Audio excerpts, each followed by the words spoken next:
banyak pengusaha-pengusaha dari Quraisy. Maka beliau ubah dan mengiklankan karena sudah dipercaya untuk mengembala domba. Maka beliau iklankan di umur 25 tahun, saya akan berbisnis.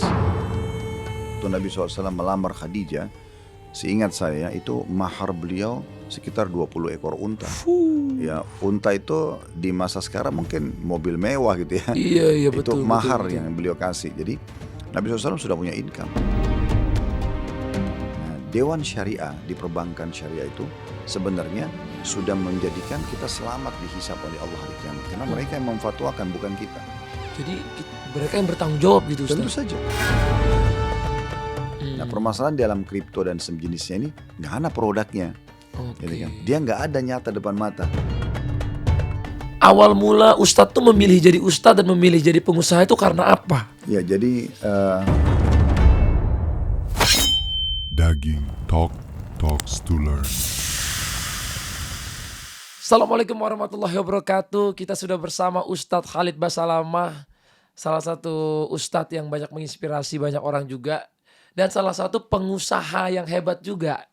Apa kabar Ustadz? Alhamdulillah, baik, sehat. Ini salah satu produknya guys. Ini produk Ustadz yang favorit aku ini, Ajwat, susu kurma ya. Jadi aku selalu senang sama Ustadz-Ustadz yang punya usaha-usaha yang cukup termasyur gitu, asik. Jadi kali ini kita akan bahas sama Ustadz. Ini kan lagi ramai Ustadz ya, tentang anak-anak muda ini pengen cepat kaya. Pengen cepat kaya, pengen jadi pengusaha. Bagus dong Ustadz. Gimana pandangan Ustadz melihat fenomena yang terjadi zaman sekarang ini? Baik, alhamdulillah wassalatu wassalamu ala rasulillah. Segala puji dan puja kehadirat Allah Subhanahu wa taala, juga salawat dan taslim kepada Nabi besar Muhammad sallallahu alaihi wa alihi wa sahbihi wasallam. Jadi memang Islam ini adalah agama produktif, agama kreatif, agama inovatif. Semua bahasa-bahasa ini bisa kita gunakan karena memang Islam ini menolak sifat malas, putus asa, dendam, dan selalu kita disuruh untuk optimis. Dalam sebuah hadis Nabi Muhammad SAW mengatakan, saya tidak suka dengan pesimis, tapi saya suka dengan al-fa'al. Lalu para sahabat menanyakan, ya Rasulullah, apa itu al-fa'al? Kata Nabi SAW, kalimat optimis. Saya bisa, saya mampu, saya akan berhasil, dan seterusnya. Dan kita tahu dalam Islam dibukakan sebuah pintu namanya pintu taubat. Orang kalau sudah berbuat salah pun, gagal pun, tetap masih punya peluang untuk memperbaiki. Dan dia masih bisa masuk ke ranah persaingan positif dengan orang-orang yang sudah berhasil. Jadi tidak ada kata terlambat. Umar bin Khattab radhiyallahu anhu itu dulu pemabuk sebelum masuk Islam, membunuh, menyiksa orang Islam gitu ya, bukan membunuh tapi menyiksa orang Islam. Sampai ada satu statement dari seorang sahabat mengatakan sepertinya kalau Umar mau masuk Islam itu menunggu unta masuk ke lubang jarum gitu, karena sulitnya gitu ya. Tapi subhanallah hidayah datang, lalu mengubah semua keadaan. Bukan hanya sekedar bisa masuk ke ranah persaingan dengan orang-orang yang sudah beriman sebelumnya, tapi mengungguli mereka, bahkan menjadi rajanya kaum muslimin. Kan gitu, menjadi mertua Nabi gitu, menjadi sahabat Nabi yang terbaik dari 10 orang yang diambil masuk surga, dan sekian banyak prestasi beliau. Jadi memang agama Islam ini agama produktif, agama yang melarang kita untuk malas, untuk putus asa gitu ya. Oleh karena itu saya pribadi sih memang sangat mendukung kalau generasi muda muslim itu untuk maju, untuk berusaha. Ada juga satu sisi kehidupan Nabi Muhammad SAW yang jarang sekali dilirik. Kebanyakan kita membahas Nabi Muhammad SAW itu setelah 40 tahun beliau, setelah jadi Nabi. Jadi mulai dari 40 sampai umur 63. Berarti kan 23 tahun itu. 13 tahun fase Mekah untuk mendakwakan Islam, 10 tahun fase Madinah. Tapi kita melupakan fase sebelum itu. Fase sebelum itu, Nabi Muhammad SAW itu sudah mulai bekerja dan mencari income pendapatan sendiri itu dari umur 8 tahun. 8 tahun itu beliau sudah mengembala kambing untuk masyarakat Mekah. Nah, kita jangan melihat gembala kambingnya di masa sekarang. Mungkin di masa sekarang orang anggap apa sih profesi menggembala kambing itu ya. Padahal sebenarnya di masa itu termasuk pekerjaan yang sangat difavoritkan. Karena orang tidak mau mengamanahkan. Hampir semua rumah masyarakat Mekah itu di situ penduduknya punya kambing. Dan mereka atau domba mereka butuh digembalakan. Sehingga orang yang dititipkan kambing ini atau domba ini pasti orang yang terpercaya. pertama. Karena kambing itu, domba itu harus dibawa ke padang pasir, padang rumput, makan, kemudian dibawa pulang kembali dalam kondisi sehat dan utuh gitu ya. Dan mereka mendapatkan upah harian. Makanya Nabi SAW mulai menjadi penggembala kambing karena waktu itu beliau tinggal bersama pamannya Abu Talib setelah ayah dan ibunya meninggal alaihi salatu wassalam. Dari umur 8 sampai umur 25 tahun sampai beliau menikah dengan Khadijah. Nah itu untuk membantu biayai keluarga pamannya. Jadi beliau sudah punya income dari umur 8 tahun, sudah bekerja. Nah ini harus dilirik juga. Karena Allah subhanahu wa ta'ala memilih beliau sebagai suri toladan itu bukan hanya pada saat setelah jadi nabi. Sebelum jadi nabi pun ada fasenya. Nah umur dari 25 tahun sampai 40 tahun itu cukup lama. Kalau tadi 8 sampai 25 itu kurang lebih 13 tahun ya. Beliau menjadi pengembala kambing gitu kan. 17 tahun. Jadi pengembala kambing dan punya income sendiri. Makanya beliau ingin kembangkan waktu itu profesinya. Beliau lihat rata-rata pengusaha nih di Mekah. Banyak pengusaha-pengusaha dari Quraisy. Maka beliau ubah dan mengiklankan karena sudah dipercaya untuk mengembala domba. Maka beliau iklankan di umur 25 tahun, saya akan berbisnis. Siapa yang mau investasi silakan. Maka orang-orang Mekah berlumba-lumba investasi karena sudah tahu siapa beliau. Investasilah dan beliau melahirkan sebuah sistem dia itu pada saat itu ya. Pertama kali terjadi di bisnis orang-orang Mekah itu. Orang-orang Mekah membawa uang cash ke negeri Syam. Mereka bawa emas dan perak. Nanti di negeri Syam mereka beli produk, baru kemudian mereka bawa ke Mekah dijual. Jadi cuma sekali transaksi. Beli di negeri Syam, dijual di kota Mekah. Artinya transaksi jual beli ini cuma terjadi sekali di negeri Syam, sekali di Mekah. Nah sementara Nabi Muhammad SAW mengubah sistem itu. Beliau uang semua yang orang investasikan diberikan produk lokal Mekah. Jadi beliau ke negeri Syam itu tidak bawa uang, tapi bawa produk. Kemudian diperkenalkanlah di negeri Syam, laku, untung. Beliau beli produk Syam baru kembali ke Mekah. Sehingga beliau dapat 2 kali untung. Dan ini rahasianya kenapa Khadijah, wanita terkaya Mekah, ingin menikah dengan Nabi SAW. Karena beliau sukses sekali di poin itu. Nah itu beliau berbisnis dari umur 25 sampai umur 40 tahun. Jadi 15 tahun. Kalau kita gabungkan ini banyak sekali. 17 tahun jadi pengembala kambing sudah punya income. Tambah lagi 15 tahun. Gitu kan. Itu luar biasa. Jumlah sekitar 33 tahun ya, beliau bergerak berbisnis gitu, punya income. Nah ini yang jarang dilirik. Oleh karena itu sangat normal kalau setiap muslim melirik juga poin ini dan memulai kehidupan mereka di masa muda justru untuk produktif ya, di antaranya mencari sumber income yang halal. Masya Allah. Ternyata Nabi kita ini benar-benar seorang entrepreneur ya Ustadz ya. Betul, betul. Soalnya kesannya beritanya kayak pas nikah sama Siti Khadijah, Siti Khadijahnya yang entrepreneur, nabinya enggak gitu kan. Itu keliru. Itu keliru itu ceritanya tuh. Jadi waktu Nabi SAW melamar Khadijah, seingat saya itu mahar beliau sekitar 20 ekor unta.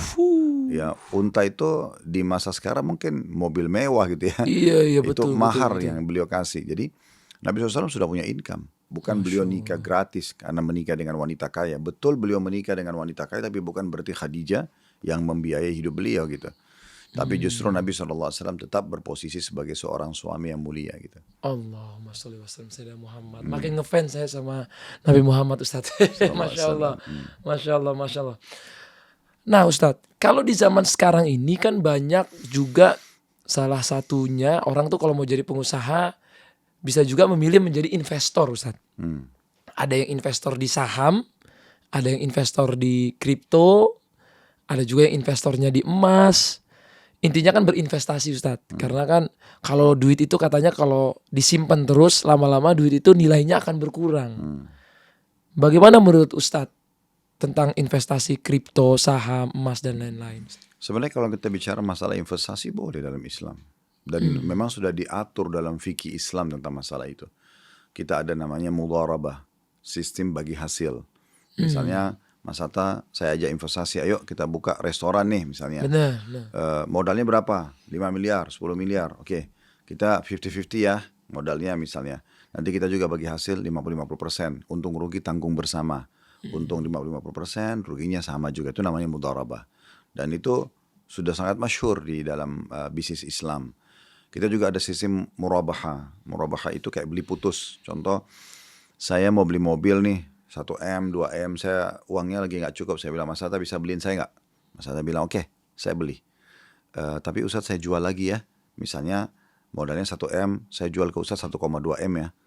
Oke, saya bilang saya setuju, tapi saya bayar 10 bulan ya Mas, misalnya. Jadi Itu bukan bunga berarti Ustaz? Bukan, itu dari awal akad jual beli. Oke. Jelas modalnya berapa, jelas untungnya berapa, gitu kan. Oke. Modal 1 miliar, produknya juga jelas, beli mobil itu, kemudian dijual juga jelas. Nah ini saya jual 1,2 ya, saya setuju nih. Lalu kita cicil, misalnya saya katakan saya akan cicil 10 bulan ya, berarti 120 juta misalnya per bulannya. 10 bulan lunas, oke selesai. Nah seperti itu kurang lebih, itu namanya murabahah. Dan ada juga banyak sekali sistem-sistem dalam Islam seperti sistem syarikah, ya, partner. Jadi misalnya kita bisa Mas Atta punya modal, saya modal jasa, tenaga, ide. Bisa juga modal uang dengan uang misalnya. Banyak sekali, bisa badan dengan badan. Misalnya dua-duanya punya keterampilan, lalu sama-sama memulai keterampilan tersebut ya untuk memulai usaha.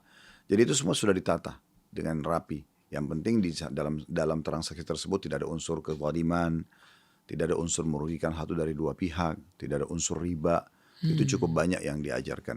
Dan jadi apapun yang dia mau investasikan sebenarnya dalam Islam dibolehkan, tapi dia harus perhatikan 5 huruf halal, dan dia harus hindari 5 huruf yang lain haram. Haram. Nah, selama itu halal. Nah, cara tahu bagaimana halal atau haram dia tanya kepada ulama. Makanya sangat kami sarankan semua pengusaha-pengusaha itu punya dewan penasehat lah ya, dari kalangan para ulama-ulama kita yang nanti akhirnya memberikan kepada mereka saran. Saran kami coba investasinya diubah jadi seperti ini, atau modalnya dari sini misalnya, atau produk ini jangan dijual. Karena kalau berkumpul 3 hal maka insya Allah income kita jadi halal. Produknya harus halal, sistem yang digunakan harus halal, dan modalnya harus halal. Jadi produk, sistem, dan modal harus semuanya halal. Baru dia akan memberikan output yang halal. Dan ini harus dipedulikan memang, karena ada hadis Nabi SAW yang sedikit agak tegas berhubungan dengan masalah income yang haram gitu ya. Lahmun nabata min suhtin an-naru awla bihi. Kata Nabi SAW, daging dan darah yang tumbuh dari harta haram, maka neraka lebih pantas baginya. Allah. Oleh karena itu kita betul-betul harus teliti setiap rupiah yang kita dapatkan.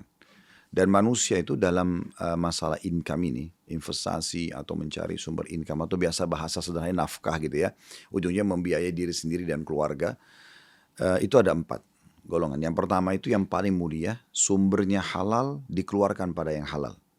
Jadi kayak misalnya dia betul-betul dari warisan, uang halal, atau dia mulai dari modal yang halal benar gitu, kemudian dia pun setiap kali mengeluarkan ke tempat halal.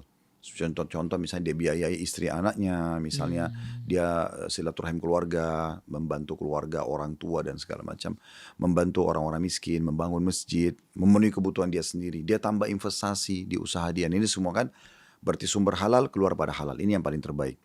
Yang kedua itu adalah setengahnya pahala, setengahnya dosa. Pahalanya karena dia income-nya halal. Dia misalnya kerja nih sebagai pegawai dan itu pekerjaannya oke, bagus, halal. Tapi sayangnya dia keluarkan pada yang haram. Seperti contoh dia pakai berzina, dia judi. Maka setengah yang awal dapat pahala. Karena dia cari sumber income yang halal. Tetapi pada saat dia keluarkan, itu akan dipertanggungjawabkan di sisi Allah nanti. Kenapa kamu pakai zina, kenapa pakai riba. Nah kemudian yang ketiga, dua-duanya dosa. Sumbernya haram, misalnya dari hasil riba, hasil manipulasi data. Kemudian dia keluarkan pada yang halal, dipakai umroh, dipakai haji, dipakai biaya keluarga. Tapi dari haram, ini dua-duanya dosa, tidak diterima sama Allah. Karena kata Nabi SAW, Inna Allah tayyibun la yakbalu illa tayyiba. Allah itu suci, baik, sempurna, dan tidak terima kecuali yang begitu. Dan yang keempat ini yang paling buruk. Sudah sumbernya haram, hasil manipulasi data, mencuri, riba, pelacuran. Kemudian digunakan pada yang haram. Dipakai lagi untuk berjudi. Ya. Nah ini berarti sumber yang tidak benar gitu. Oleh karena itu seorang muslim harus jeli banget bagaimana dia mencari sumber investasi yang tepat gitu. Jadi kayak kita misalnya sama bank syariah gitu, misalnya kita mau cicil mobil gitu, cicil rumah itu nggak apa-apa tuh Ustaz? Ya kalau sebatas yang saya ketahui ya, karena saya bukan praktisi perbankan, tetapi yang saya ketahui hampir semua perbankan syariah itu punya dewan syariah. Nah dewan syariah ini berarti diambillah orang-orang yang pakar di bidang syariah, mungkin kuliahnya pun jurusan syariah, ya hukum-hukum, lalu kemudian mereka lah yang mengaturkan sistemnya. Akadnya seperti apa? Akadnya seperti apa. Jadi kita berharap mudah-mudahan dengan adanya teman-teman kita di sana, para kiai, para ustadz yang memang kompeten di bidangnya, itu sudah cukup mewakili kalau itu adalah dibolehkan. Dan kita harus betul-betul menepis perkataan atau statement sebagian orang ya mengatakan perbankan syariah sama aja sama perbankan konvensional gitu kan. Itu nggak benar. Karena Salah kalau itu ya, iya omongan gitu ya. kalaupun misalnya perbankan syariah itu misal tersisa beberapa akad yang mungkin masih butuh dipelajari. Anggaplah dari 100% bank konven itu riba, mereka mungkin sisa 30%, 70% sudah oke, gitu kan. Tinggal bagaimana kita memberikan masukan misalnya. Maka tidak benar kalau kita mengatakan ini sama aja misalnya, itu nggak mungkin. Karena mereka sudah punya dewan syariah. Ada sebuah statement yang menarik begini. Ini harusnya jadi pegangan setiap muslim. Ij'al bainaka wa bainan nari alima. Jadikan antara dirimu dengan neraka seorang alim. Maksudnya apa? Biarkan dia yang berfatwa. Nah, dewan syariah di perbankan syariah itu sebenarnya sudah menjadikan kita selamat dihisab oleh Allah hari kiamat. Karena mereka yang memfatwakan, bukan kita. Jadi mereka yang bertanggung jawab gitu Ustaz. Tentu saja. Jadi sekarang makanya saya bilang semua perusahaan-perusahaan muslim, pengusaha-pengusaha muslim harusnya punya dewan syariah. Dipanggillah pakar-pakar di bidang itu, dibiayai, dikasih gaji misalnya, jadi semacam penasehat rutin yang akhirnya mereka ini bisa memberikan saran. Dan dengan itu si pemilik harta ini, investor ini aman. Karena memang dia berjalan sesuai dengan fatwa yang ada gitu. Jadi bisa menjaga juga uang-uang itu yang halal yang mana, yang bahaya yang mana gitu. Betul, Ustaz. betul. Masya Allah, ini input yang bagus banget ya. Kayaknya Ustadz Khalid habis ini banyak yang nawarin nih. Karena kan habis dengerin, wah Ustadz nih banyak tahunya juga nih soal ekonomi gitu kan. Tapi tadi jadi jawabannya kripto sama saham itu bisa Ustadz? Boleh Ustadz? Ya, jadi kalau saham kita lihat dulu. Kita bicara saham dulu ya. Kalau bicara masalah saham, dilihat dulu apakah memang saham perusahaan itu sifatnya modalnya halal, produknya halal, dan sistemnya halal. Selama 3 hal ini terpenuhi, maka berarti halal, gitu kan? Tapi kalau misal dia bergerak di, misal modalnya halal, tetapi produknya haram. Misal produk yang dijual haram, atau sistem yang dipakai haram, maka ini jadi haram. Jadi haram, karena dia berpengaruh. Karena sesuatu yang haram itu kan, contoh minuman ini halal nih. Tapi kalau kita tetesin misalnya, 1 tetes sudah tetes minuman keras, dia jadi haram. Jadi haram. Karena dia sudah ada haramnya di situ. Dia mendominasi, gitu kan. Ini jadi masalah ini. Jadi lebih baik seseorang itu betul-betul menyelamatkan diri daripada hal-hal seperti itu. Nah kalau kripto dan yang semisalnya, itu kalau saya ditanya, maka saya masih sering mengatakan, coba kita menunggu fatwa para ulama. Karena ini kan produk-produk baru kan. Digital kan, uang digital kan. Betul. Jadi yang sekarang yang perlu kita garis bawahi dalam masalah investasi seperti ini adalah tunggu fatwa para ulama. Karena ini akan menjadi bahasan internasional. Dan sampai sekarang belum ada 100% pendapat ulama mengatakan itu boleh. Ataupun nggak boleh. Iya, jadi mereka itu lebih banyak masih mempelajarinya. Yang saya tahu begitu. Yang kami banyak kenal para ulama-ulama di Timur Tengah, memang mereka masih terus mempelajari. Karena kan ini sistem baru. Ya, apalagi produknya tidak ada. Dan bagaimana mempertemukan antara sistem syariat yang membolehkan transaksi jual beli dengan produk yang ada depan mata dengan produk yang tidak ada depan mata. Karena kalau ada produk depan mata maka selesai. Itu akan lebih mudah. Sehingga kita lihat ini halal atau tidak. Jual minuman, jual makanan, sektor real, properti misalnya, jualan mobil, rumah, itu semua emas, perak, depan mata kan ada. Nah permasalahan dalam kripto dan sejenisnya ini nggak ada produknya. Gitu kan? Dia nggak ada nyata depan mata. Jadi kita untung rugi itu kita seperti orang yang sedang dipermainkan tanda kutip di sini dengan atau diatur dengan sebuah sistem. Kamu untung hari ini sekian, kamu rugi hari ini sekian. Tanpa kita tahu ini mana produknya. Nah sementara Islam itu melarang transaksi yang seperti ini. Nah oleh karena itu kita tidak mengatakan itu tidak boleh 100%, juga tidak boleh mengatakan boleh 100%. Sampai nanti ada fatwa-fatwa ulama dan pasti akan keluar. Pasti akan keluar. Ya. Seperti contoh waktu pertama sekali muncul handphone, pertama sekali muncul media massa kayak kita sekarang gitu kan. Itu pro kontra, ada ulama yang membolehkan dan tidak membolehkan. Sampai akhirnya ulama melihat ternyata media-media ini bisa digunakan untuk kebaikan, untuk edukasi. Akhirnya keluar fatwa, oke. Gak ada masalah. Facebook, Instagram, TikTok semuanya dibolehkan. Ya, jadi pakai semua sekarang. Ya, tapi waktu awal-awal masih belum. Karena memang contoh awal TikTok keluar semuanya murni musik aja semuanya. belum ada yang lain kan. Bener. Sehingga ulama masih belum membolehkan masuk sana. Tapi begitu dicoba masuk dakwah, dicoba untuk konten edukasi. Jadi mewarnai dengan warnanya Oh sendiri. ternyata bisa nih. Nah berarti dia mirip dengan wadah-wadah gitu ya, yang digunakan untuk kebaikan. Oke Ustadz. Nah, bagaimana kita bisa membedakan ini saham syariah, saham konvensional Ustadz? Itu dari sistem sih, dari Sistem, ya? sistem dan akad gitu ya. Oke. Ya, karena pasti sistem syariah dia akan banyak membawa istilah-istilah syariah gitu kan. Iya, Kayak tadi masalah mudharabah, masalah murabaha gitu kan. Mereka pakai sistem dan masalah sistem tidak adanya uang muka yang hangus gitu kan. Karena bisa merugikan dua pihak. Dan cukup banyak yang memang bisa dipelajari. Kalau sebagai contoh gini, Mas Ato supaya lebih jelas. Contoh kita bicara saja salah satu substansial transaksi ya. Tentang masalah cicilan kendaraan. Oke. Nah, sistem syariah, kalau kita mau pakai, misalnya saya mau beli mobil tadi, Mas Hatta saya mau beli 1M, saya nggak ada uang nih, bisa, atau nggak cukup, bisa nggak Mas Hatta bantu? Lalu Mas Hatta mengatakan, oke saya beli Ustaz, tapi saya jual lagi 1,2M ya. Jadi saya bilang, oke saya setuju, tapi saya cicil ya 10 bulan contohnya. Nah ini produk jelas, modal jelas, keuntungan jelas dari awal. Dan akadnya itu adalah jual beli. Sehingga Mas Hatta cuma tahu saya sedang bayar cicilan mobil itu. Kan gitu.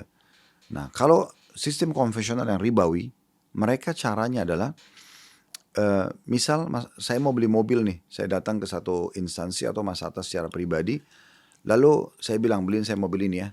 Tapi di akadnya, ditulisnya itu bukan beli mobil.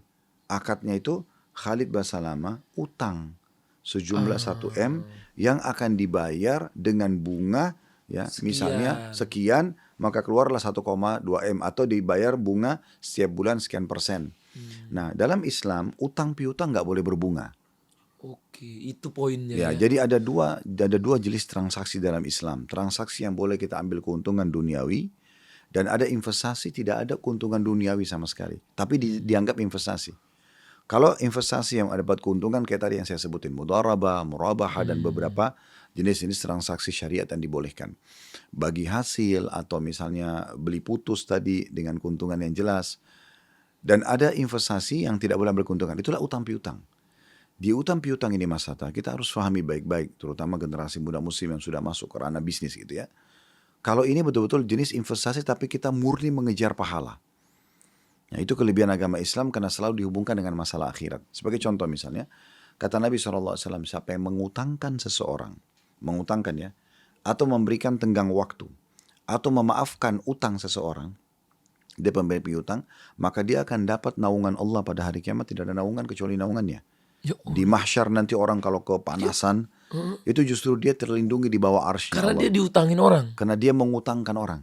Walaupun orang itu nggak balikin Ustaz. Walaupun. Jadi kan gini tadi. Allah. Dia pinjamkan. Ini aku baru denger nih. Ya, dia pinjamkan. Siapapun yang meminjamkan orang. Saya butuh uang nih. Mas Hatta utangin saya. Atau memberikan tenggang waktu. Saya jatuh tempo nih. Misalnya saya utang 1 Januari, jatuh tempo 1 Februari. Mas Hatta tagih saya. Ustaz utangnya sudah jatuh tempo. Terus saya bilang maaf Mas Hatta saya belum mampu bayar. Mas Hatta bilang oke, saya kasih waktu dari Ustaz sampai 1 Maret. Itu tenggang waktu namanya. Siapa yang utangkan, siapa yang memberikan tenggang waktu, dan siapa yang memaafkan. Misal setelah bulan Maret, Mas Hatta datang lagi. Saya bilang, wah saya benar-benar gak bisa. Usahanya rugi. Udah Ustaz saya maafin deh. Nah itu. Jadi ini semua salah satu dari 3 ini. Baik mengutangkan, atau memberi tenggang waktu, atau memaafkan. Maka dia akan dapat naungan Allah di hari kiamat. Tidak ada naungan kecuali naungan Allah. Dan Allah sebutkan dalam surah Al-Hajj. Dalam Al-Quran. Surah namanya tentang haji ya.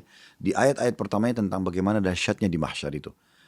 Allah mengatakan di situ engkau akan melihat orang-orang sempoyongan padahal mereka tidak mabuk kan gitu. Tapi azab Allah sangat pedih. Dalam sebuah hadis disebutkan orang akan tenggelam dengan keringatnya sendiri sampai di mata kaki, sampai di perut, sampai ditenggelam, sampai hampir tenggelam dengan keringatnya sendiri. Nah, semua ini karena dosa-dosa mereka. Orang akan ketakutan sekali pada hari di mahsyar itu. Tapi orang-orang seperti ini dapat bantuan. Begitu juga dengan hadis Nabi SAW. Makanya saya bilang ini investasi juga tapi tidak ada keuntungan duniawi. Kata Nabi SAW, siapa yang mengutangkan seseorang. Ya, siapa yang mengutangkan seseorang. Maka dia seperti bersedekah dengan sejumlah uang itu. Setiap harinya. Allah. Contoh misalnya Mas Hatta nih. Keren juga ini. Loh ya, pinjamin saya 10 juta nih. 1 Januari. Jatuh tempo 1 Februari. Anggap Januari itu 31 hari. Berarti Mas Hatta dengan utangin saya nih. Belum jatuh tempo nih, masih baru hari pertama saya diutangkan 1 Januari. Mulai hari itu sampai 31 hari ke depan. Itu sama dengan Mas Hatta bersedekah setiap hari 10 juta. Allah. Berarti investasinya 10 juta, dapat pahalanya 310 juta. Investasi akhirat. Jadi kalau ada orang, bang mau pinjem uang, berarti kita kadang-kadang saya gini, udah daripada kamu nggak bisa balikin, saya kasih aja, mendingan jangan ya Ustaz, pinjemin aja ya, karena lebih gede kan ya, daripada ngasih. Enggak, jadi gini, Mas Hatta boleh kasih, dapat pintu bab sedekahnya, boleh juga utangin orang. Jadi bisa dari dua sisi. Jadi ada orang yang kita bantu, ada orang yang kita pinjamin. Oke. Ada cerita unik begini. Ada satu sahabat namanya Sa'ad bin Ubadah radhiyallahu anhu. Kalau Mas Hatta pernah dengar, orang ini terkenal sekali orang yang sangat dermawan. Sampai julukannya Sa'ad atau Sang Dermawan. Dia tuh punya gudang harta. Karena dia setengah kebun kurma di Madinah itu punya dia. Orang kaya raya. Dia punya anak namanya Qais. Qais dikenal juga dengan dermawan, anaknya Sang Dermawan. Karena ayah sama anak ini luar biasa di Madinah. Dan saat ini tiap hari bilang sama anaknya begini, hai Qais, ini gudang hartanya ayah. Ditunjukin sama dia. Habisin sedekah. Allah. Gitu, jadi habisin sedekah. Dengan penuh keyakinan Allah pasti akan gantikan. Subhanallah, dalam kisah beliau, ini pernah saya sampaikan di Tablik Akbar serial Sahabat. Itu beliau setiap hari gudangnya bersih, tapi tiba malam penuh lagi. Iya, dengan keuntungan-keuntungan yang datang pada hari itu. Jadi nggak pernah kosong. Dari bisnisnya dia lagi. Iya, kan dia punya kebun kurma, dia punya transaksi bisnis ke negeri Syam. Jadi ini luar biasa. Habis, kembali lagi. Habis, tiap hari begitu. Jadi terkenal sekali tiap hari berbagi-bagi. Satu waktu saat bilang sama anaknya, nak, hampir semua jenis sedekah sudah kita lakukan. Misalnya sedekah baju, sedekah makanan, sedekah minuman, sedekah kuda, unta, domba, tanah, pokoknya semua sudah. Jadi beliau ini saking jelinya itu masuk kepada semua jenis sedekah. Kira-kira bentuk sedekah apa yang belum nih? Kalau makanan, ya pakaian, ya rumah, ya mobil, pokoknya semua dimasukin. Kalau mobil sekarang mobil, zaman dulu orang unta sama kuda. Lalu dia bilang, nak, semua jenis transaksi utang sedekah ini sudah kita lakukan. Tinggal ada satu yang belum. Kata anaknya, Qais ini bilang, apa ya? Dia bilang kita belum utangkan orang dan memaafkan orang. Lalu dia sama anaknya naik ke atas rumah, teriak-teriak tuh. Kan zaman dulu belum ada media tuh. Wahai kaum muslimin di Madinah, siapa yang butuh utang silakan datang. Ada orang pada datang, utang, catatlah akadnya gitu kan. Tapi dia sudah sepakat sama anaknya. Pas jatuh tempo, misalnya 1 bulan nih, orang itu datang. Mereka akan mengatakan, kami tidak akan menerima apa yang sudah kami sedekahkan di jalan Allah, halal buat kamu. Jadi dia maafin, hanya untuk mendapatkan jeda 1 bulan utangin orang. Double-nya itu. Ya itu. Allah, Masya Allah. Ya, jadi orang kadang-kadang jarang berpikir ke situ. Iya, Nah, utang. terus pertanyaan sederhana juga penting untuk dibahas adalah, apa yang membuat orang-orang seperti Sa'ad dan yang semisalnya punya ide seperti ini? Kan kita tidak pernah terpikir sebelumnya. Itu ada namanya keberkahan dalam ibadah, Mas Hatta. Jadi seseorang muslim itu kalau dia sudah mengerjakan satu jenis ibadah, Allah akan berikan keberkahan. Sebagai contoh misalnya, kita kalau belum pernah sholat malam, tahajud belum pernah nih, belum rutin. Kalau kita sholat mungkin awalnya masih berat. Tapi kalau kita coba konsisten 1 pekan, 2 pekan, lama-lama jadi ringan. Mungkin kita tadinya kita sholat malam misalnya cuma 2 rakaat. Sekarang muncul keinginan untuk tambah 4 rakaat. Mungkin kalau kita terus istiqomah, konsisten, muncul keinginan 6 rakaat. Lama-lama kita jadi 11 rakaat juga sholat malamnya. Kalau kita berjalan terus sudah 1 tahun, 2 tahun, lama-lama Allah kasih keberkahan lagi. Kita merasa kok surahnya ini terus ya. Mulai mau baca 1 juz 1 malam. Terus begitu. Jadi satu jenis ibadah itu kalau kita rutin kerjakan, Allah berikan keberkahan. Orang kalau awal mau sedekah, berat. 10.000 pun berat. Tetapi kalau dia sudah lakukan, sebulan misalnya atau seminggu, lama-lama 10.000 jadi kecil buat dia. Pindah ke 100.000, pindah ke 1 juta, pindah ke 100 juta. Lama-lama orang miliaran pun bagi dia kecil. Karena dia, Allah berikan keberkahan, dia sudah konsisten mengerjakan. Itu juga akan memunculkan banyak ide-ide baru di satu jenis ibadah itu sendiri. Masya Allah. Tapi itu kan zaman Nabi ya Ustadz. Orang udah punya hutang, nyamperin, oke ini aku bisa bayar. Ataupun dia gak bisa, maaf aku belum bisa bayar. Kalau di zaman sekarang Ustadz, yang hutang ini gak tahu diri Ustadz. Udah hutang, cabut, nanti ditagih malah dia lebih golok. Itu dari dulu. Bukan baru sekarang. Dari zaman Nabi itu Ustaz. Bukan saya katakan dari zaman Nabi, ini sudah kayaknya satu tradisi manusia gitu ya. Ya Allah. Jadi memang tidak semua orang yang utang itu akan bayar. Itu Allah pun mungkin sudah tahu itu ya, sehingga Allah menjadikan tadi hukum orang yang memberikan tenggang waktu dan memaafkan itu pahalanya tersendiri. Masya Allah. Ya, itu bukan cuma terjadi kepada Mas Hatta, terjadi pada saya, terjadi pada semua manusia, muslim atau non muslim. Coba kalau kita tanya mereka jujur, selama ini utangin orang semuanya bayar gak? Pasti mereka bilang gak. Ada yang sengaja pura-pura tidak tahu, ada yang sengaja lari, ada yang lebih galak dan segala macam. Tapi ada juga yang bayar gitu. Nah itu ujian. Ada statement menarik dari Ali radhiyallahu anhu. Beliau bilang begini tentang masalah harta. Siapapun yang Allah amanahkan harta, sebanyak apapun itu, maka dia harus tahu. Dia harus melakukan dengan harta itu, dia memperbaiki hubungan silaturahimnya. Dia data semua kerabatnya, bantu semua yang tidak mampu. Kemudian dia memperindah jamuan tamunya. Mungkin tamu selama ini kita cuma hidangkan teh sama kue kering. Sekarang udah mulai lebih bagus nih, sudah ada main course, ada makanan. Masya Allah. Mungkin nanti lebih bagus lagi kita pulang kita bawain hadiah. Nah itu memperindah jamuan tamu. Membantu para fakir dan miskin. Kemudian membebasin budak. Membantu para mujahidin kayak teman-teman kita sekarang di Palestina. Ibnu Sabil, orang terputus jalan gitu kan. Dan lalu kata Ali apa? Dan dia harus mengetahui akan ada ujian-ujian di hartanya. Nah misalnya dia investasi bangkrut, misalnya dia utangin orang tidak dibayar, itu pasti akan terjadi, kata Ali. Dan dengan itu semua, dengan dia berbuat baik pada orang lain, dan dia juga ada sabar dengan ujian pada hartanya, dengan itu dia akan meraih kebahagiaan dunia dan akhirat. Allahu Akbar. Dari situ malah Ustaz ya. Ya. Jadi memang normal sekali kalau kita investasi ada saja yang gagal. Normal saja kalau kita utangin orang ada yang tidak bayar, itu normal. Atau kadang-kadang kita kehilangan uang atau benda kita sebagai ujian dari Allah. Kamu sabar gak? Walaupun teman kita sendiri gitu Ustaz. Bro, invest di tempat gua. Sekian. Tahu-tahu dia niatnya memang mau bohongin kita, gimana Ustaz? Lah, itulah ujiannya. Karena kan kita kalau kita tahu dari awal dia mau menipu kan tidak mungkin kita akan investasi. Tapi ujian di situ datang. Jadi tidak akan mendapatkan pahala sabar Mas Hatta kecuali dengan ujian. Oke. Kan pahala syukur didapatkan dengan adanya nikmat. Nah kalau ada ujian itu dengan mendapatkan, di situ kita dapatkan pahala sabarnya. Oke.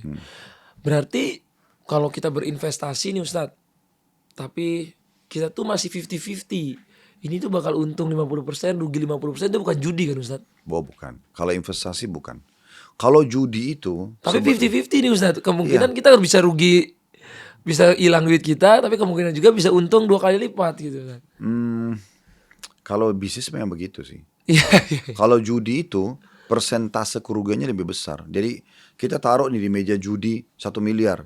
Itu kan dalam hitungan detik bisa hilang. Iya. Dia cuma putar meja, putar angka, dadu, terus tiba-tiba bisa dapat atau tidak. Itu judi. Tapi kalau investasi tidak. Kita tahu ini ada produknya. Kita tahu orangnya siapa. Ada yang disepakati akadnya misalnya kan gitu. Makanya Islam datang untuk mengajarkan kita agar kita jeli. Kita betul-betul teliti gitu ya. Ya, seperti itu. Dan kalaupun ada ujian seperti ini datang ya kita sabar, kita terima gitu. Berarti intinya kalau aku dengar tadi Islam itu nggak melarang kita untuk kaya, nggak melarang kita untuk investasi juga. Ya. Semua itu bagus. Yang penting cara kita melakukannya harus dengan yang halal begitu ya Ustaz. Betul. Harus melihat mana yang halal, mana yang haram. Wah keren banget. Saya sampai buat satu kelas khusus untuk pengusaha-pengusaha namanya Ghazwa Academy. Itu kita seminar sehari. Jam 8 pagi sampai jam 5 sore. Itu murni hanya betul-betul menekankan kepada pengusaha muslim. Anda tidak salah loh menjadi pengusaha. Tidak salah menjadi orang kaya. Saya bahkan menyusunkan 42 dalil tentang bolehnya dan dianjurkannya seseorang jadi seorang yang kaya. Bahkan dengan kekayaan yang dimiliki oleh seorang muslim, dia bisa membeli surga. Itu yang Nabi SAW bahasakan tentang Uthman bin Affan. Pada saat Nabi SAW ajak untuk sedekah di perang Tabuk, beliau bersedekah dengan sangat banyak. Sampai dengan berbagai macam item sedekah ya. Ada unta, ada kuda, ada peralatan perang, ada pembelian sumur untuk mujahidin minum air.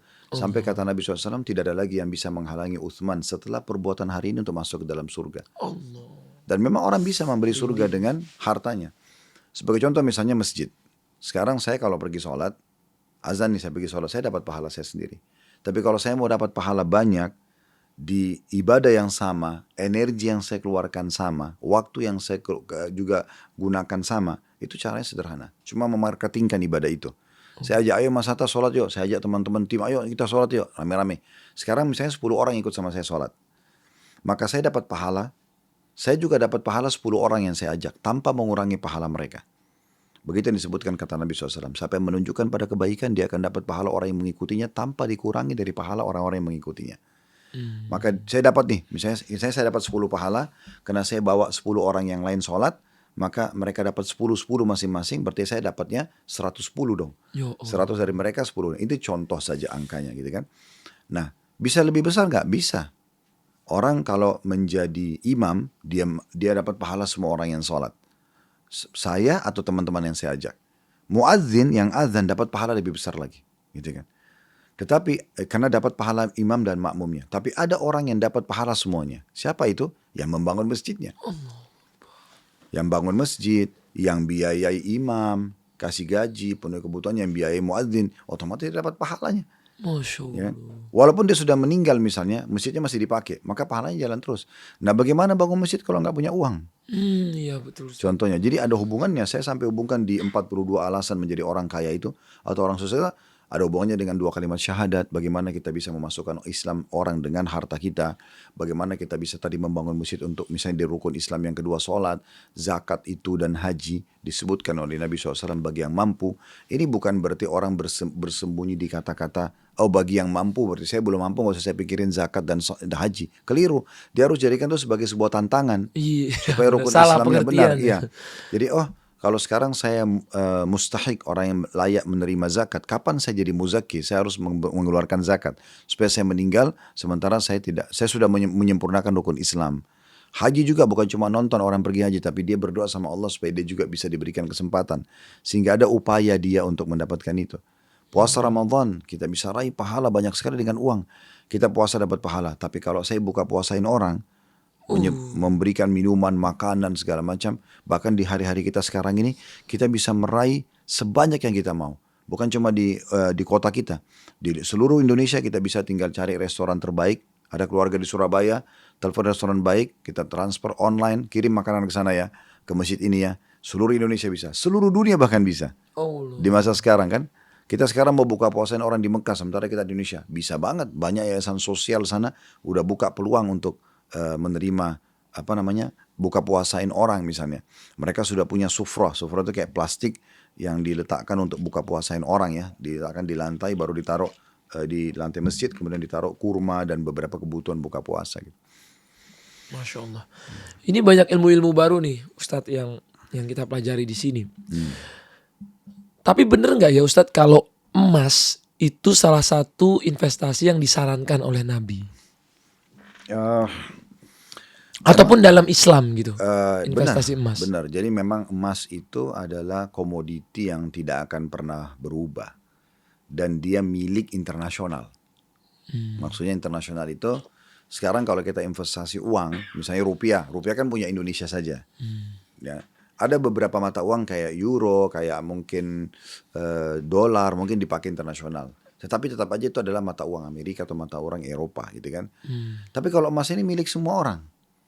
Sekarang emas dari Indonesia kita bawa ke Amerika, kita bisa jual. Tetap sama harganya juga. Sama, jadi memang dia investasi yang sangat menguntungkan sebenarnya.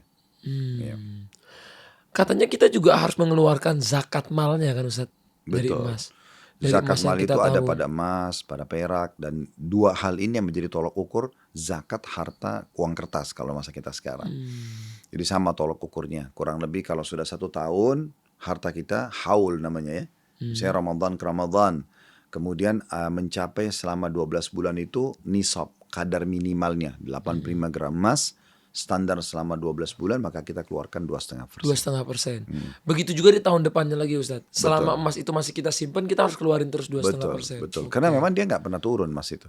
Oke. Di hari-hari kita sekarang malah membuktikan masalah itu lebih naik. Gitu. Lebih naik lagi.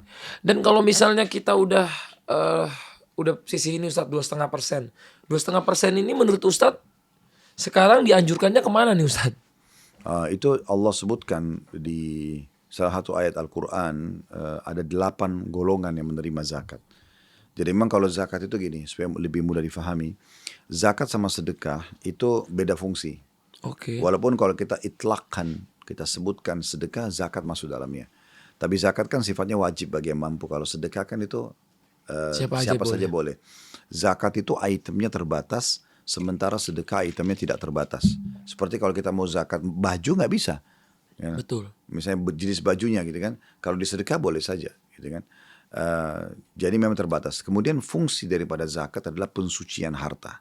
Jadi kalau misalnya kami punya restoran nih, kita nggak mungkin nanya semua konsumen yang datang halal nggak uang yang dipakai beli makanan, Nah, kan itu nggak gimana? mungkin.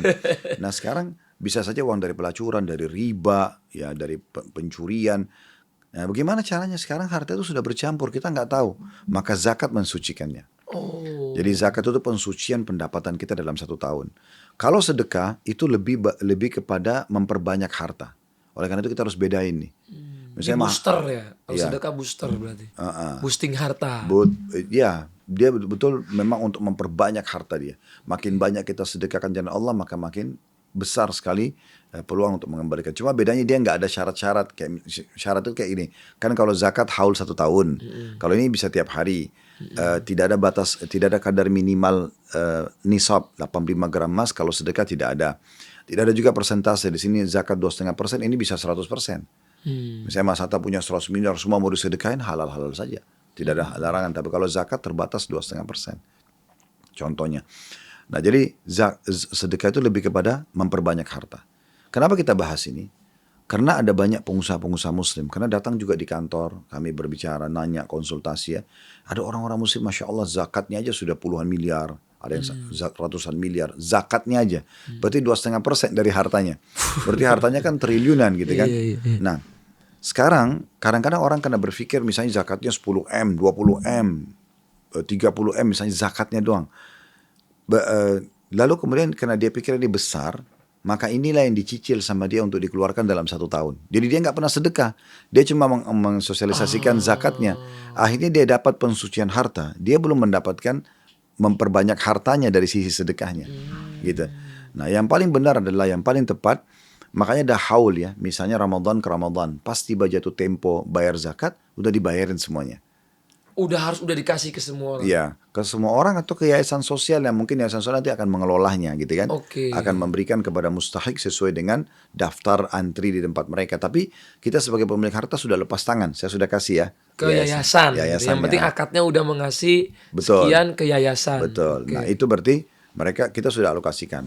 Jadi kita sudah melepaskan diri dari zakat itu, sementara sedekah tetap berjalan terus. Nah gitu. Oke. Kalau nggak salah 8-nya itu ya Ustadz ya, salah satu Orang fakir. Orang fakir. Fakir itu berarti mereka tidak tahu mau makan apa hari ini apalagi besok. Betul-betul nggak punya apa-apa. Jadi misalnya kita bagi-bagi makanan ke pinggir jalan, bentuknya duit atau apa itu bebas Ustadz? Atau bentuknya harus Bukan. Kalau zakat ini dalam bentuk uangnya. uang? Oh jadi kita langsung kasih uang. Betul. Oke. Jangan diganti makanan, itu nanti masuk dalam sedekah. Oh nggak boleh diganti Ya, makanan. karena nggak ada zakat makanan ini. Zakat makanan main course kita, nasi, tempe. Itu nggak boleh. Iya, bukan di zakat, dia nanti Nanti masuknya masuk sedekah. ya. Oke. Kalau zakat ya zakat harta namanya Harta. kan. Oke. Jadi kita kasih orang fakir itu betul-betul tidak punya income hari itu apalagi besok. Dia nggak tahu mau makan apa. Orang miskin punya income tapi nggak cukup. Oke. Nah biasanya kita Indonesia kan digabung fakir miskin. Padahal sebenarnya definisinya beda nih.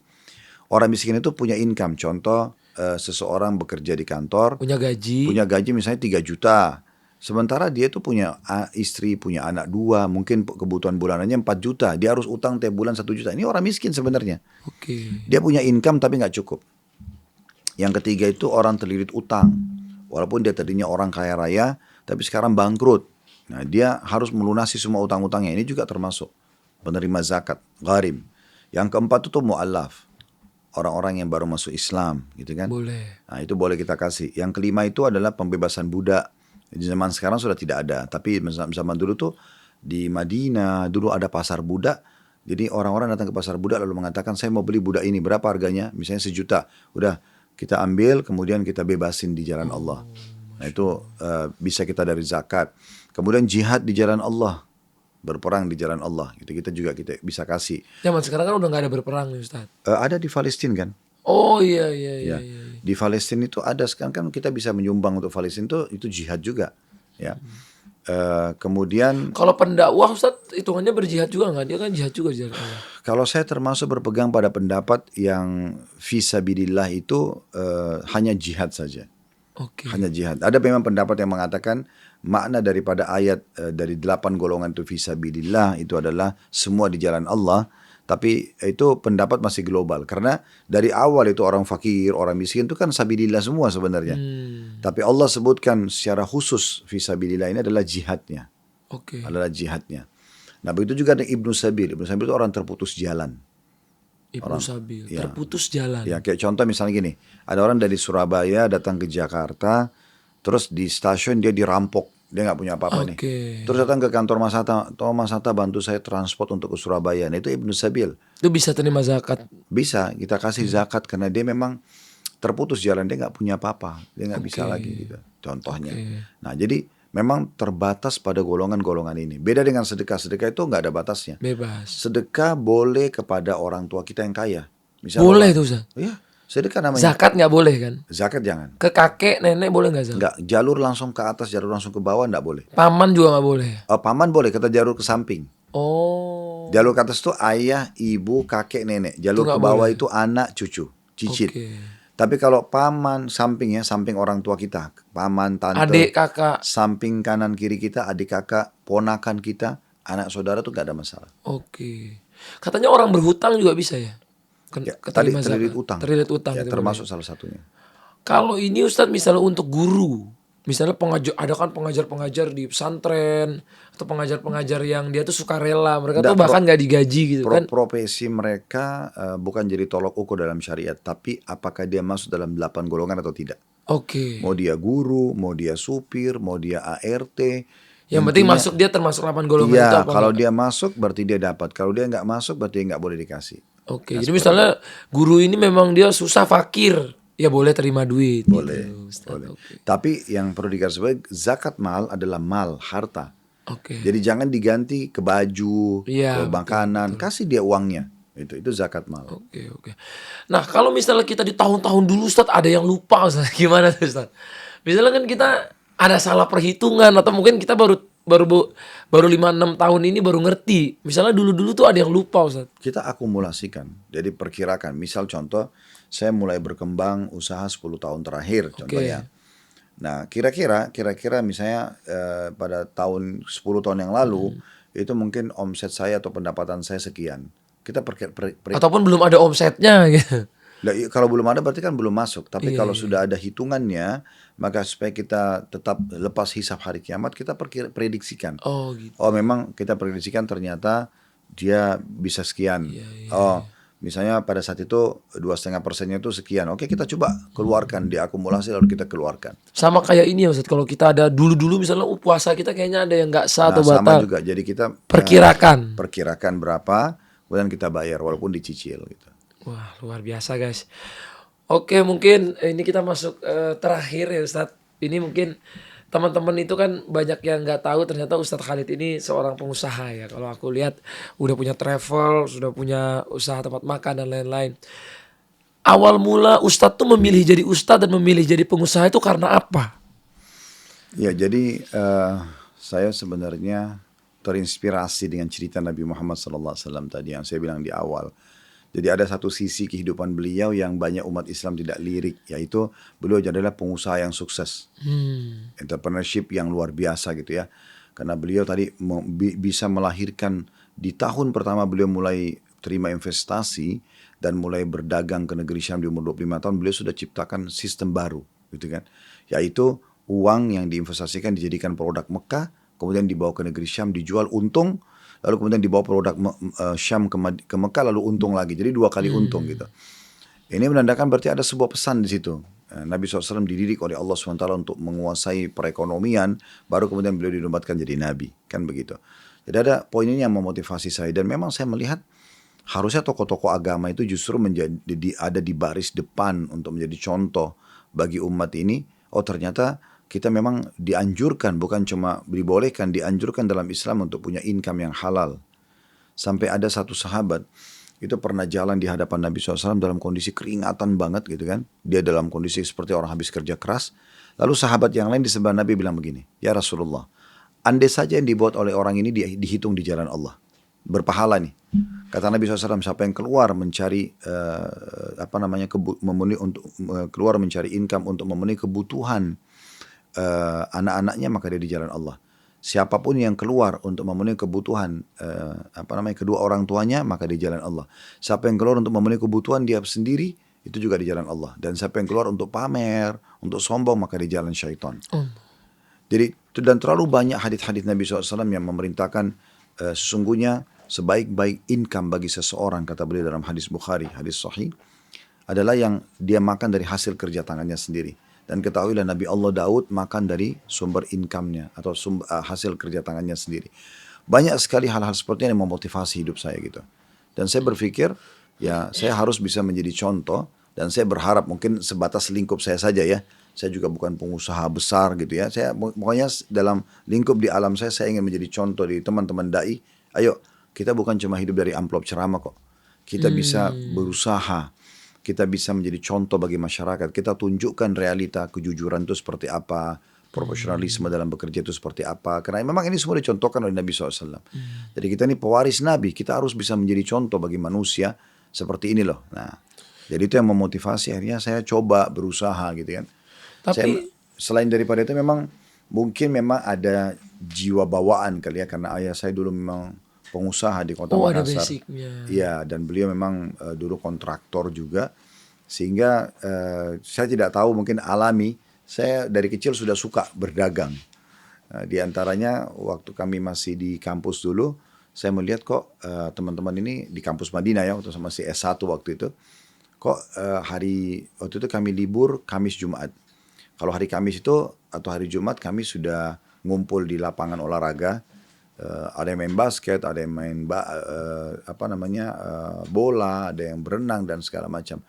Terus saya melihat waktu itu saya pulang liburan ke Jakarta, kayaknya bagus nih kalau saya buat kaos, kemudian ada logo kampus gitu kan.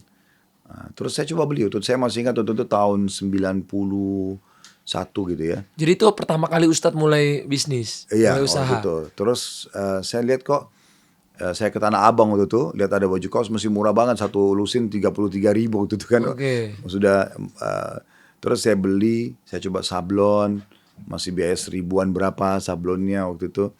Terus saya coba bawa pulang ke Madinah waktu itu di kampus, saya bawa berapa 3-4 lusin.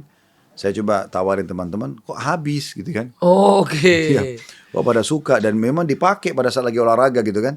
Karena ada logo kampus kami dan tidak ada gambar apa-apa, cuma itu aja. Akhirnya berkembang ke jaket, berkembanglah ke beberapa produk gitu ya. Dan itu memang tidak melanggar peraturan di kampus juga. Nah, alhamdulillah pelan-pelan. Waktu saya tahun 98 itu balik dari S1 ke Kota Makassar. Saya sambil ngajar di pesantren ayah waktu itu. Saya lihat juga waktu itu pertama kali handphone mulai ada. Masih yang Nokia dulu, Siemens gitu Samsung gitu. Samsung, Waktu itu iya. Terus saya coba beli dari beberapa toko yang ada waktu itu, sama kartu perdana waktu itu masih mahal banget. Iya. Terus saya coba jual, saya numpang di klinik. Ayah saya kebetulan punya rumah sakit, klinik di Makassar. Ustaz buka konter gitu di depannya. Saya buka konter, saya izin, boleh nggak? Boleh. Saya jualan di situ. Alhamdulillah sambil berjalan, saya juga sambil ngajar di satu kampus, tapi saya tetap gelutin itu karena memang ada keinginan, ada jiwa. Passion ya. Iya. Nah, teruslah saya kembangkan, alhamdulillah sekarang ada travel, ada restoran, dan saya coba dengan sederhana sih, setiap kali mau tekunin satu unit bisnis, saya coba pelajari dulu. Oh ternyata bisa nih, ya udah saya jalan. Gitu. Oke. Nah, kalau Ustadz gimana cara membagi waktu dakwah dan bisnis? Sedangkan dakwah itu kan sudah ngabisin waktu dan bisnis juga ngabisin waktu gitu Ustadz. Ya pertama taufik dari Allah dulu ya. Maksudnya memang Allah SWT yang mudahkan. Karena kalau kita mau bicara kemampuan sebagai manusia pasti tidak akan mungkin bagi waktu buat dakwah, buat bisnis, buat keluarga gitu kan. Di saat di usaha kita saja itu di semua unit itu bisa hampir 230 orang. Di bawahnya sebagai staff gitu kan, cukup banyak. Bagaimana memanage ini? Maka kebetulan alhamdulillah juga saya waktu di Pasar Sarjana dulu mengambil manajemen. Maka saya coba melihat bagaimana menyusun secara manajemen strukturnya. Secara struktur ini ternyata gampang, gitu. Lebih gampang kalau kita buat dulu. Kalau untuk nyusun makalah, tesis, disertasi itu kan kita ada kerangka fikir namanya. Nah kita susun dulu tuh.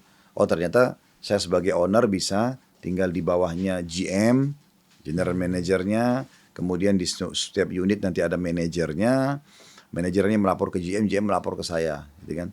Nanti di setiap unit juga akan ada accounting sama finance-nya, kemudian ada HRD yang mengatur, gitu kan.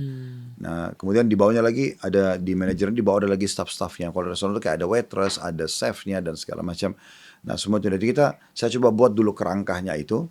Kemudian oke, kita pekerjakan, deal dengan gaji, jalan, gitu. Nah, seperti itu. Di dakwah pun sama. Di dakwah saya buat manajemennya. Saya karena dulu basicnya lama jadi dosen juga. Waktu pulang dari kampus Madinah S1 dulu. Saya ngajar, terus saya lihat kok manfaatnya sedikit banget gitu ya. Kalau saya di kampus karena terikat jam kan, 8 jam di kampus. Saya nggak tahu kalau peraturan sekarang karena sudah lama saya nggak di kampus. Itu 8 jam per hari. Dan satu dosen maksimal pegang 6 kelas lah waktu itu ya. Satu kelas 50 mahasiswa, berarti cuma 300 mahasiswa. Sementara saya waktu itu sholat Jumat di satu masjid, khatibnya saya temukan ada yang salah dalam membaca ayat. Terus kemudian ada yang menyampaikan cerita yang khurafat, yang ini nggak benar nih kalau disampaikan ke umat gitu ya. Kemudian saya lihat juga ada orang-orang yang majelis taklim sudah 10 tahun, 15 tahun kok baca Qur'annya pun masih salah. Kayaknya ada tanggung jawab nih. Saya tinggalin kampus, kemudian saya coba masuk ke alam dakwah dulu, ke masjid-masjid, ke majelis taklim, sampai akhirnya tahun 2013 tuh ada YouTube gitu ya. Oke. Waktu itu, saya pertama masuk YouTube sih. YouTube mungkin sudah ada sebelumnya. Belum ada dakwah tuh. Satu orang kameramen yang biasa, dia bawa kameranya, dia bilang, Ustadz, sayang nih kalau nggak di shooting gitu ya. Gimana kalau kita shooting Ustadz? Ya oke, saya tanya berapa biayanya? Dia bilang ya mungkin satu kali shooting mungkin 200-300 ribu waktu itu. Oke silakan, shooting aja. Mulailah di-upload sama dia di YouTube. Yang tonton 70, 80 orang. Ustadz berarti YouTuber juga guys ini ya, dari 2013 loh. Cukup lama loh 2013. Iya, Saya masih belum apa-apa itu Pak. Kayaknya lama-lama kita terus kembangin lah di media. Tapi memang saya lebih fokus ke adalah taklimnya gitu kan. Bagaimana mengedukasi umat dengan masalah pendidikan agama. Saya tidak terlalu berpikir tentang masalah follower, viewersnya. Bagi saya ini manfaat saya sampaikan. Dan terus saja kita benahi tentunya supaya bisa lebih baik, supaya lebih bermanfaat gitu kan. Kontennya juga Ustadz benahi, kayak kameranya harus begini, lebih bagus. Ya saya cuma kasih pesan satu, apa yang terbaik dari kamera silakan kita beli gitu kan.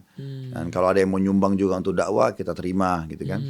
Karena makanya saya buat juga yayasan, namanya Yayasan Sedekah Kreatif, itu untuk kegiatan sosial. Kalau ada yang mau mendominasi dakwah, maka mereka bisa donasi ke situ, nanti kita sampaikan.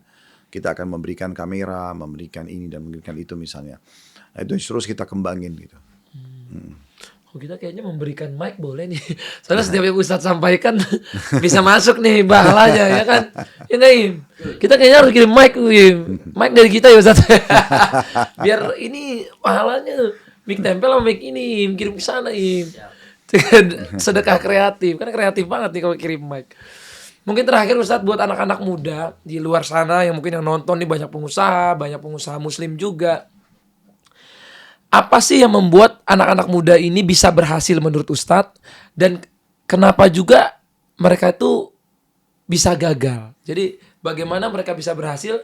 Bagaimana kenapa mereka bisa gagal gitu Ustadz? Kalau saya simpulkan keberhasilan menurut kacamata saya. Oke. Yang pertama itu memang dia harus niatkan baik lah. Untuk mencari income halal, untuk menyebarkan edukasi yang benar gitu ya. Karena innamal a'malu binniyat, semua sesuai dengan niatnya. Kalau dia niatnya memang untuk mengacaukan saja, untuk membuat konten yang tidak baik atau apalah, membuat usaha yang bermaksiat kepada Allah, ini berpengaruh sekali nanti. Jangka panjang itu lebih mudah kepada kebangkrutan, permasalahan-permasalahan yang ada. Maka dia bangun dulu pondasi niat yang benar gitu. Dan yang kedua, dia menguasai secara edukasi apa yang dia mau tekunin. Dia mau tekunin apa nih? Makanan misalnya. Ya udah dia tekunin tuh restoran seperti apa nih? Fokus gitu ya. Bisnis restoran tuh apa sih? Apa yang dibutuhin? Nah, dibuat tadi kayak saya bilang kerangka fikir kalau penulisan makalah atau karya ilmiah, maka dia buat tuh strukturnya. Nah, seperti apa restorannya? Harus ada siapa? Ada manajer, ada chefnya, ada ada waitress, kemudian sampai kepada inilah hal-hal yang kecil gitu ya. Mungkin dia juga butuh security di restorannya, Kemudian pernak-perniknya, mungkin dia mau model seperti apa, betul kayak kami di restoran Ajwad itu ada lesehan, ada meja, kita butuh berapa banyak nih. Terus kemudian izin-izin resminya untuk restoran, itu semua dipelajari lah. Kemudian mulailah dia susun. Kalau ada yang mengatakan terus tapi saya nggak ada modal, saya juga tuh nggak ada modal.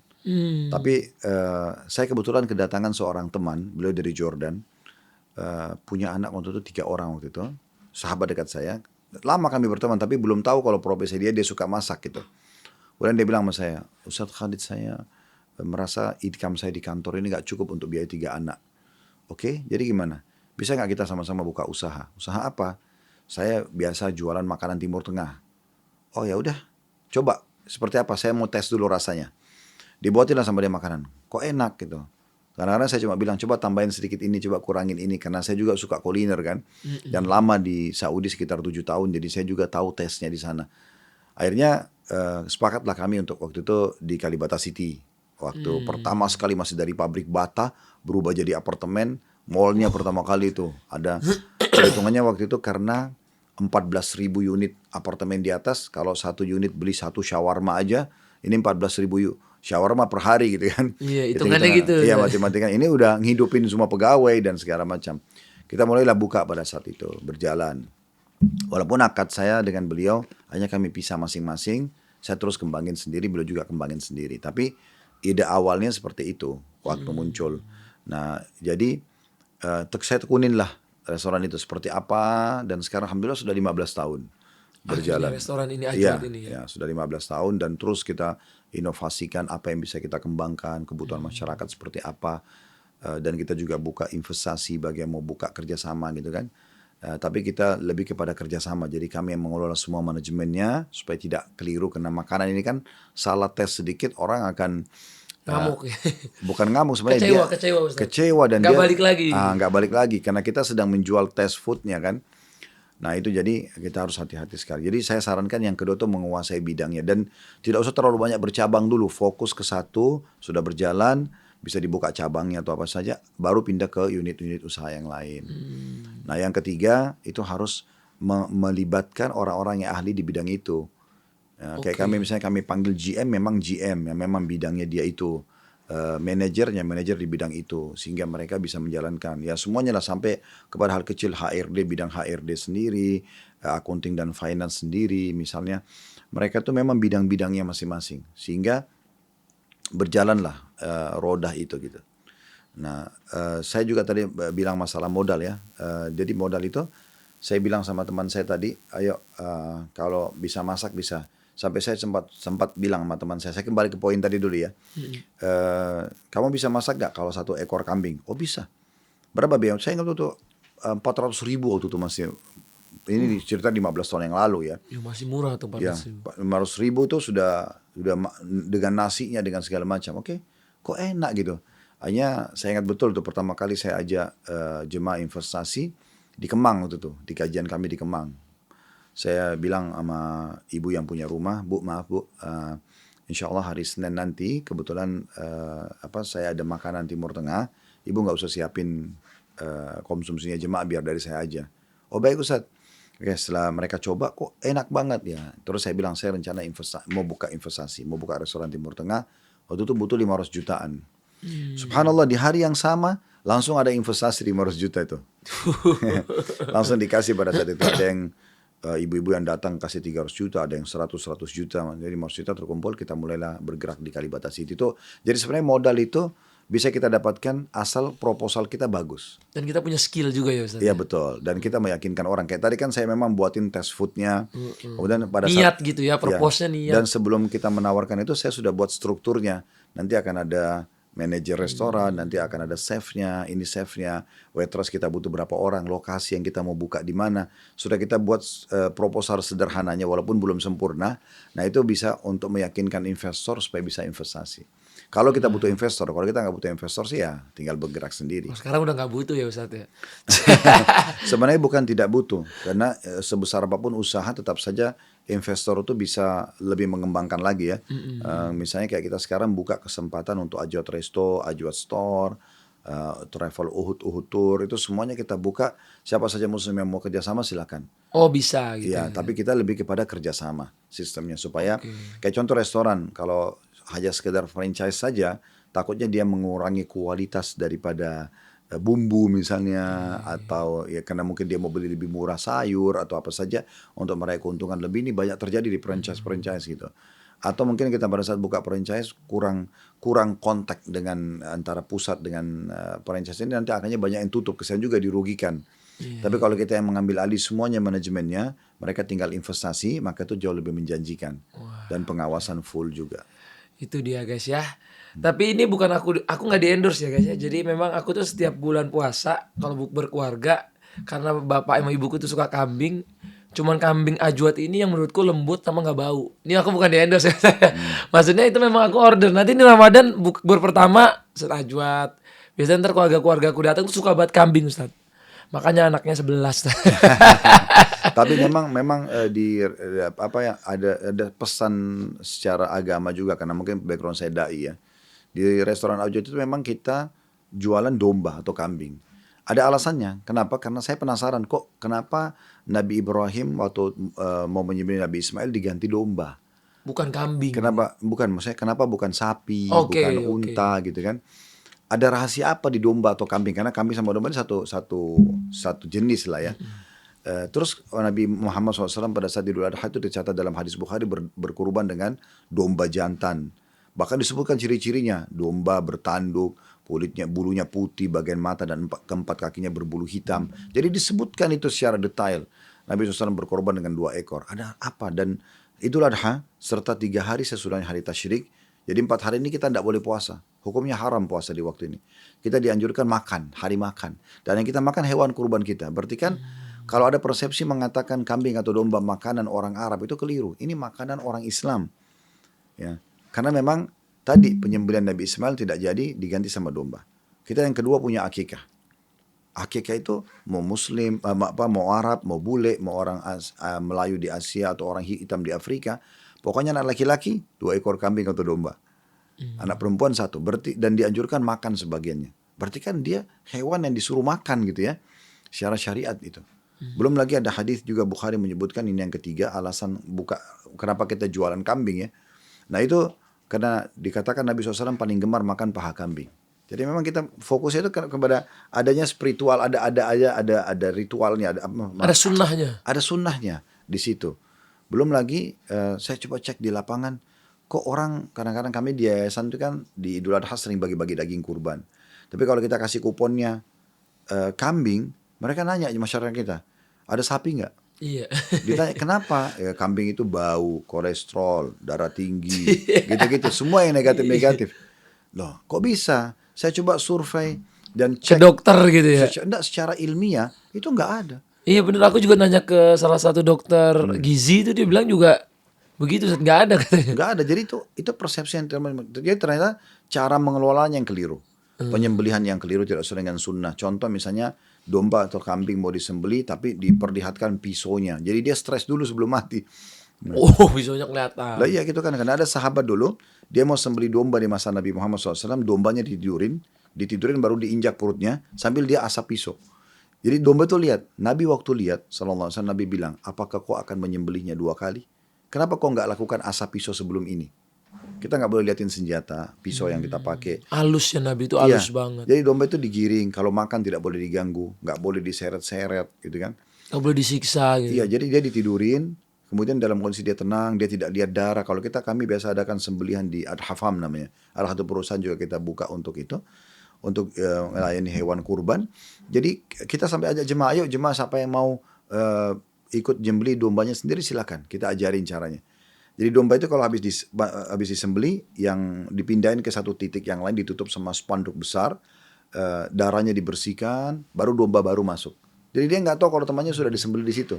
Itu pengaruhnya besar banget kepada kualitas daging, baunya. Ada satu tradisi juga kami di Sulawesi Selatan tuh menarik. Kalau saya lihat, saya dari kecil sering lihat itu ya. Sampai sekarang pun kami lakukan itu. Jadi kalau domba itu atau kambing dikuliti, itu kalau habis dipotong, yang digantung itu kakinya. Biasanya kakinya satu agak dipatahin terus digantung, sehingga darahnya semua keluar kan. Nah di beberapa wilayah saya sempat lihat di Jawa Barat waktu itu, yang digantung tuh tanduknya. Nah darahnya bisa masuk lagi tuh kadang-kadang berpengaruh pada kualitas daging. Jadi Karena darah itu kurang- secara medis itu kalau kena udara dia tuh udah kontaminasi bakteri. Jadi dia bisa merusak dagingnya kalau masuk. Nah kalau kakinya digantung itu darahnya kan keluar semua. ada tekniknya Ya, juga. makanya Itu di Ajo itu dipelajari. kita simbolnya bayi-bayi bau memang untuk itu. Bayi-bayi bau. Jadi nggak ada lagi baunya memang. Kita hilangin dengan cara Bye-bye bau. Oh, bye-bye bau. Oke, oke, oke. Kreatif Ustadz, kreatif. Terima kasih banyak Ustadz. sama-sama. Ditanya sedikit tapi jawabannya panjang, emang hebat Ustadz. Tanya tadi Ustadz pesan sedikit panjang juga. Masya Allah, terima kasih Ustadz, semoga jadi inspirasi juga. Sehat selalu Ustadz, dan semoga nanti aku juga bisa investasi di Ajuan. Waktu itu udah pernah ngechat, Ustadz boleh nggak ya aku investasi? Katanya Ustadz kalau investasi ke perusahaannya belum buka katanya. Bisa aja buka franchise atau apa gitu. Tapi ntar lah ngobrol lagi sama Ustadz. Insya Allah. Makasih banyak udah hadir. Makasih banyak juga ini Ajuat selalu menemani bulan Ramadanku.